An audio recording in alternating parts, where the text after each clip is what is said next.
ہم حشر کے میدان کی سمت جا رہے تھے کہ راستے میں ایک جگہ نحور اور شائستہ نظر آئے. انہیں دیکھ کر میری حس سے مزاح بیدار ہو گئی. میں نے صالح سے کہا آؤ ذرا چلتے چلتے انہیں تنگ کرتے جائیں. ان دونوں کا رخ جھیل کی طرف تھا اس لیے وہ ہمیں قریب آتے ہوئے دیکھ نہیں سکے. میں شائستہ کی سمت سے اس کے قریب پہنچا اور زور سے کہا اے لڑکی چلو ہمارے ساتھ, ہم تمہیں ایک نامحرم مرد کے ساتھ گھومنے پھرنے کے جرم میں گرفتار کرتے ہیں.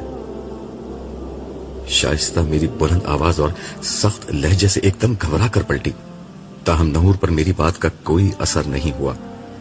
انہوں نے اطمینان کے ساتھ مجھے دیکھا اور کہا پھر تو مجھے بھی گرفتار کر لیجئے, میں بھی شریک جرم ہوں. یہ کہتے ہوئے انہوں نے دونوں ہاتھ آگے پھیلا دیے. پھر ہنستے ہوئے کہا مگر مسئلہ یہ ہے کہ یہاں نہ جیل ہے اور نہ سزا دینے کی جگہ. جیل تو یہاں نہیں ہے مگر سزا ضرور مل سکتی ہے, وہ یہ کہ مغویہ ہی کے ساتھ آپ کی شادی کروا دی جائے. ساری زندگی ایک ہی خاتون کے ساتھ رہنا, وہ بھی جنت میں, بڑی سزا ہے. اس پر نحور نے ایک زوردار قہقہہ بلند کیا. شائستہ جو میرے ابتدائی حملے کے بعد سنبھل چکی تھی ہنستے ہوئے بولی ویسے تو آپ لوگ توحید کے بڑے قائل ہیں مگر اس معاملے میں آپ لوگوں کی سوچ اتنی مشرکانہ کیوں ہو جاتی ہے. نحور نے چہرے پر مصنوعی سنجیدگی لاتے ہوئے کہا آپ کو معلوم ہے عبداللہ, مشرکوں کا انجام جہنم ہوتا ہے, اس لیے آئندہ آپ شائستہ کے سامنے ایسی مشرکانہ گفتگو مت کیجیے گا وگرنہ آپ کی خیر نہیں. صالح نے اس گفتگو میں مداخلت کرتے ہوئے کہا شائستہ آپ اطمینان رکھیں, یہ عملاً محض ہیں, ان کی ایک ہی بیگم ہے. اس پر نحور مسکراتے ہوئے بولے یہ ان کا کارنامہ نہیں, ان کے زمانے میں یہ مجبوری تھی. خیر چھوڑیں اسے, یہ بتائیے کہ آپ کی بیگم صاحبہ ہیں کہاں. میں ابھی تک سنجیدگی اختیار کرنے کے لیے تیار نہیں تھا. میں نے ان کی طرف شرارت آمیز انداز میں دیکھتے ہوئے کہا ہمیں بعض دوسرے بزرگوں کی طرح بیگمات کے ساتھ گھومنے کی فراغت میسر نہیں, لیکن دوسروں کی فراغت کو نظر لگانے کی فرصت ضرور میسر ہے.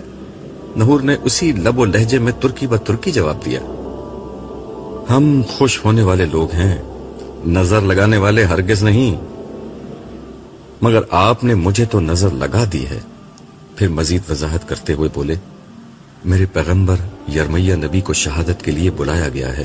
میں چونکہ ان کا قریبی ساتھی تھا اس لیے میرا وہاں موجود ہونا ضروری ہے. یہ آخری بات کہتے ہوئے ان کے چہرے پر سنجیدگی آ گئی تھی. آپ جا رہے ہیں؟ شائستہ نے پوچھا. ہاں, تم اپنے گھر والوں کے پاس چلی جاؤ, میں کچھ دیر تک ان معاملات میں مصروف رہوں گا. عبداللہ نے مجھے نظر جو لگا دی ہے. یہ کہہ کر وہ ان فرشتوں کے ساتھ روانہ ہو گئے جو انہیں لینے آئے تھے.